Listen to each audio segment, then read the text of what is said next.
जय माता दी सभी को। आज मैं आप सभी को पंचाक्षरी और षडाक्षरी मंत्र की जानकारी मैं आज आपको देने जा रहा हूं और मैं आपको बताऊंगा कि इन मंत्रों को जो नियमित जाप करता है उनको कौन कौन सी शक्तियां प्राप्त होती है, किस प्रकार से महादेव जी उनके ऊपर कृपा करते हैं और किस प्रकार से दिव्य दृष्टि और शक्तियां प्रदान करते हैं।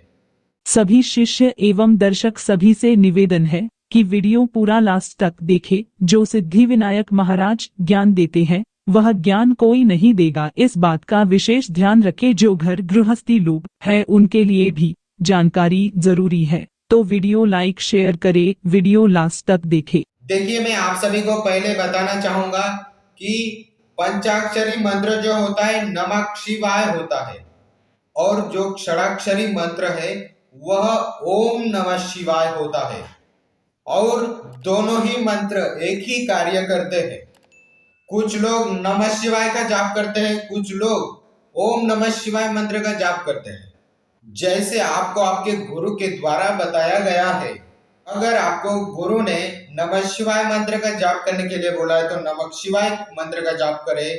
अगर आपको ओम नमः शिवाय मंत्र का जाप करने के लिए बोला है तो ओम नमः शिवाय मंत्र का जाप कर सकते हैं। अगर उन्होंने ओम नमः शिवाय मंत्र दीक्षा में दिया है तो ओम नमः शिवाय मंत्र का जाप करेंगे। जैसा गुरु का आदेश होता है वैसे ही आपको उसका पालन करना चाहिए, मंत्रों का जाप करना चाहिए। अब मैं आपको बताऊंगा कि ओम नमः शिवाय मंत्र का जाप करना शुरू कर देते हैं तो होता क्या है कि आपकी जो मंत्रों की जो ऊर्जा है, जब आप जाप करते हैं तो उसकी ऊर्जा जो है, मंत्रों की ऊर्जा आपके चक्रों में जो 7 चक्र है उसमें समाहित होने लगती है। जैसे कि आपने शुरुआत में एक माला किया, मतलब 108 मंत्र का जाप किया, उस मंत्र की ऊर्जा आपके चक्र के अंदर समाहित हो गई। आपने 3 माला मंत्र का जाप किया तो उसकी जो मंत्र की जो ऊर्जा है वो आपके चक्र के अंदर समाहित होती है। आपने अगर 5 माला किया मंत्रों का जाप तो उसकी ऊर्जा आपके चक्रों में समाहित हो जाती है। इसी प्रकार से जितने मंत्रों का जाप आप करते चले जाते हो वैसे वैसे जो मंत्रों की ऊर्जा है वो आपके चक्रों के अंदर वो समाहित होने लगती है।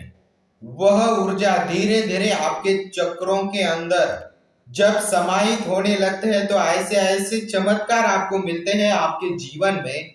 ऐसे शक्तियां, ऐसे लक्षण आपके अंदर दिखाई देने लगते हैं कि जिनसे आप मानव से महामानव बनना शुरू हो जाते हो।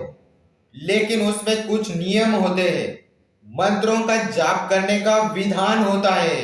वो नियम, वो विधान एक गुरु के द्वारा ही बताया जा सकता है। जैसे आपको आपके गुरु ने बताया है वैसे ही आपको जाप करना है। आपको मैं एक सामान्य नियम बता देता हूँ। अगर आपके पास कोई योग्य गुरु नहीं है तो मैं आपको जो नियम बताने जा रहा हूँ उस नियमों से आप अगर ओम नमः शिवाय मंत्र या नमः शिवाय मंत्र का जाप करते हो तो भी आपको सर्व सिद्धियां प्राप्त हो जाएगी और परमपिता महादेव जी का आशीर्वाद उस साधक पर बना रहेगा और आपके अंदर ऐसी दिव्यता आ जाएगी कि आप 1000 लोगों में भी आप अलग से पहचाने जाएंगे। ऐसे आपके अंदर गुण, ऐसा आपके अंदर व्यवहार और स्वभाव ऐसा हो जाएगा कि हजारों लाखों लोगों के भीड़ में भी आप पहचाने जाएंगे। अब होता क्या है कि कुछ सामान्य नियम होते हैं। अगर आप हर रोज डेली रूटीन में ओम नमः शिवाय मंत्र का जाप कर रहे हो या नमः शिवाय मंत्र का जाप कर रहे हो तो हर रोज का जो मैं आपको विधि बता रहा हूँ, रूटीन बता रहा हूँ, वो आप सुने। आपकी शादी नहीं हुई है, आप अविवाहित है तो आपको निश्चित रूप से ब्रह्मचर्य का पालन करना होगा। इसमें कुछ ऐसे लड़के होते हैं, कुछ लड़कियां होती है जो अपनी बॉयफ्रेंड और गर्लफ्रेंड बना लेते हैं। तो अगर आप साधनाओं के क्षेत्र में है तो इस तरह की चीजें आपको बिल्कुल ही नहीं करना है। अगर आप कुछ वाकई में बनना चाहते हैं, दिव्य शक्तियां प्राप्त करनी है तो आपको ब्रह्मचर्य करना अनिवार्य ही है। अब जो दूसरा नियम है कि अब अगर विवाहित है तो डेली रूटीन में आप अगर मंत्रों का जाप कर रहे हैं तो आपको ब्रह्मचर्य की आवश्यकता नहीं पड़ती है। अब ब्रह्मचर्य की आवश्यकता जो विवाहित लोग हैं उनको कब पड़ती है? जब वह अनुष्ठान करते हैं, 21 दिन का अनुष्ठान करते हैं या 41 दिन का अनुष्ठान करते हैं, तो उस टाइम ब्रह्मचर्य का पालन करना होता है, वहां ब्रह्मचर्य अनिवार्य ही होता है। बाकी सामान्य दिनों में उनको ब्रह्मचर्य की कोई आवश्यकता नहीं है। या कोई आप व्रत कर रहे हैं, उपवास कर रहे हैं, कुछ विशेष दिन उन्होंने संकल्प लेके कर रखा है, तो उस दिन उनको ब्रह्मचर्य की जरूरत पड़ेगी। अब तीसरा नियम जो है, आपको जितना हो सके उतना आपको शुद्ध रहना होगा, पवित्र रहना होगा। जितना आपको पवित्र रहना हो सकता है उतना आपको पवित्र रहना है। नॉनवेज का सेवन नहीं करना है, मांस मदिरा इसका कोई भी सेवन आपको नहीं करना है। पूरी तरह से आपको पवित्र रहना है। अब चौथा जो नियम है, आपको जितना ज्यादा हो सके, जैसे आप परमपिता महादेव जी का मंत्रों का जाप कर रहे हो, ओम नमः शिवाय या नमः शिवाय, तो आपको हर रोज महादेव जी के मंदिर में आपको जाना होगा। अगर आप डेली हर रोज मंदिर नहीं जा सकते तो आपको कम से कम हर सोमवार आपको महादेव जी के मंदिर जाकर उनका अभिषेक करवाना है। जो पूजा पाठ है वहां आपको करना होगा। अगर आपके घर से मंदिर बहुत दूर है तो आप महीने में भी जा सकते हैं। आप एक महीने में आप जा सकते हैं। अगर घर से महादेव जी का मंदिर बहुत दूर है तो आप जा सकते हैं, तो आप एक महीने में जा सकते हैं। और जो बाहर की चीजें वो भी आपको सेवन नहीं करनी है। डेली रूटीन में आपको यही सिर्फ आपको 2-3 नियमों का पालन करना है। अगर आप अविवाहित हो तो ब्रह्मचर्य का पालन करना होगा आपको। अगर आप शादीशुदा हो तो आपको ब्रह्मचर्य की कोई आवश्यकता नहीं है। वैसे आप कर भी सकते हैं, कोई बात नहीं। इसमें कहीं पर भी आप सो सकते हो, इसमें कोई विधि और विधान की इतनी जरूरत नहीं होती है। आप कहीं पर भी सो, आप कहीं पर बैठो, आप कुछ भी बोलो, पर आप जितना ज्यादा शुद्ध पवित्र रह सकते हो उतना आपको पवित्र रहना होगा। अपने मुख से कोई भी किसी भी प्रकार का अपशब्द ना बोले, गाली गलौज ना करे, गुस्सा मत करे, किसी का अपमान भी ना करे, और बड़े लोगों को इज्जत सम्मान दे। वो कई रास्ते पर जाते हैं तो उनको राम राम कहिए, राम राम राम राम राम राम बाबा जी ऐसा बोलना है। उनके साथ अच्छा व्यवहार करना है। बड़े बुजुर्गों का आशीर्वाद आपको लेना है। जो साधु संत है उनका भी सम्मान आप जरूर करें। जहाँ भगवान के धाम है वहां आप जाते रहे, महादेव जी के मंदिर में जाते रहे, हर रोज आप जाप करते रहे और देवताओं के चरणों में आप रहे। आपके हिसाब से मंत्रों का जाप कर सकते हो, 11 माला कर सकते हो, 21 माला कर सकते हो, 51 माला कर सकते हो। आपकी इच्छा से हर रोज जितनी माला हो सके उतना आप माला का जाप कर सकते हो। और जो माला होगी वह रुद्राक्ष की माला होगी। धीरे धीरे क्या होगा कि आपके अंदर एक दिव्यता आने शुरू हो जाएगी। आपके चेहरे पर एक तेज आपको दिखाई देने लगेगा, और जो लोग हैं आपसे जो नफरत करते हैं वह आपसे अच्छे से बात करने लगेंगे। कोई भी नफरत उनके अंदर नहीं रहेगी। जैसे ही आपको देखेंगे तो वैसे ही आपका उनका जो माइंड है, तो वैसे ही उनका जो माइंड है वो चेंज हो जाएगा। वो मंत्रों की ऊर्जा जो है वो आपके अंदर समानी शुरू हो जाएगी। वह ऊर्जा आपके अंदर एक समाहित होते रहेगी, समाहित होते रहेगी, और जब समाहित होती शुरू हो जाती है वैसे वैसे आपको एक दिव्य ज्योत, आपको मतलब एक ऐसी विस्फोटक ऊर्जा आपको दिखाई देनी शुरू हो जाएगी। आपको शक्तियों के अनुभव भी मिलने शुरू हो जाएंगे। जैसे कहते हैं ना कि कुंडलिनी शक्ति हमारी जाग गई है, वैसे आपकी कुंडलिनी शक्ति जागृत होगी।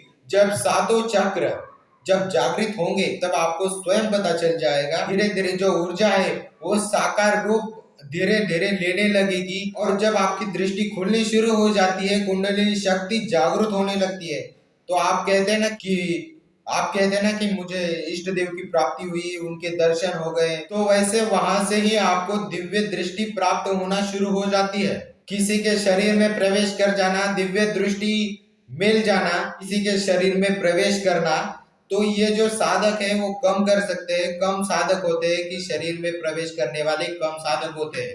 लेकिन मैं आपको सामान्य तौर पे बता रहा हूँ, जो नॉर्मल साधक है वो अगर मंत्र में जाप करते हैं तो उनको छोटी छोटी सिद्धियां प्राप्त हो जाएगी, उनकी कुंडलिनी शक्ति जागृत होनी शुरू हो जाएगी। जैसे कि अगर कोई व्यक्ति गृहस्थ है तो उसको हर कार्य में उसको सफलता मिलनी शुरू हो जाएगी। वो साधक कोई भी कार्य के लिए जाएगा तो उसको सफलता अवश्य मिलेगी, हमेशा पॉजिटिव रिजल्ट देखने को मिलेंगे।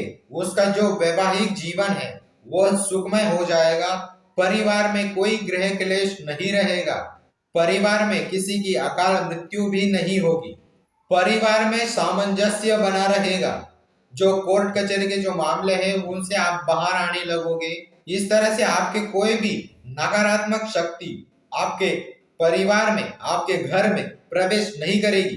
जो साधक, जो गृहस्थ साधक होते हैं, जो सिर्फ और सिर्फ नियम, एक ही नियम से मंत्रों का जाप करते हैं, जैसे कि हमें रोज 11 माला करनी ही करनी है, 21 माला करनी ही करनी है, तो जो सामान्य सिद्धियां हैं वह मिलनी आपको शुरू हो जाती है। कहते हैं ना कि मनोकामना सिद्धि, जो दैनिक जीवन में हर रोज आपको जो समस्याएं आती है उनसे भी आपको छुटकारा मिलना शुरू हो जाएगा। और कुछ महासिद्धियां हैं, ओम नमः शिवाय के जो महासिद्धियां हैं वो सिर्फ सन्यासियों को ही प्राप्त होते हैं।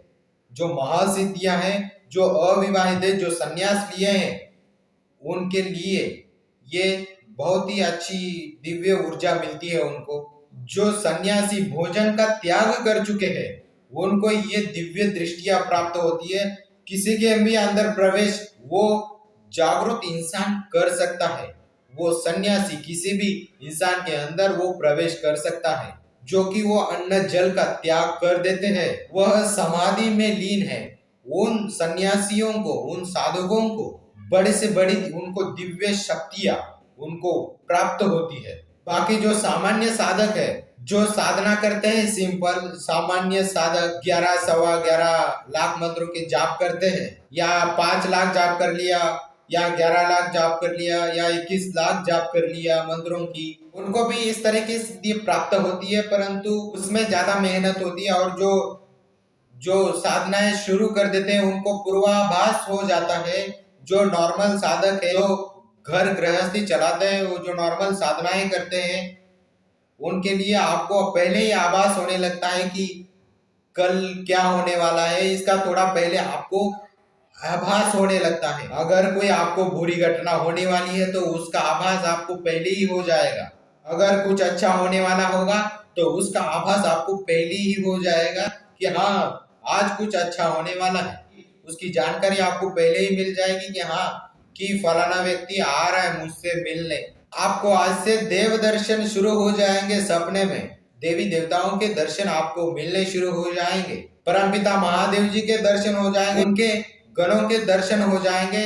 और सबसे बड़ी बात कि आपको स्वप्न में मार्गदर्शन मिलना शुरू हो जाएगा परमपिता से, या माता दुर्गा से, या जितने भी आप जिनको मानते हो, जो आपके इष्ट देव हैं, उनसे आपको मार्गदर्शन मिलना शुरू हो जाएगा। इस तरीके की जो चीजें हैं, जो सामान्य साधक है, घर गृहस्थी चलाते हैं, उनके लिए ये बहुत ही बेस्ट है और सबसे अच्छा ओम नमः शिवाय मंत्र है।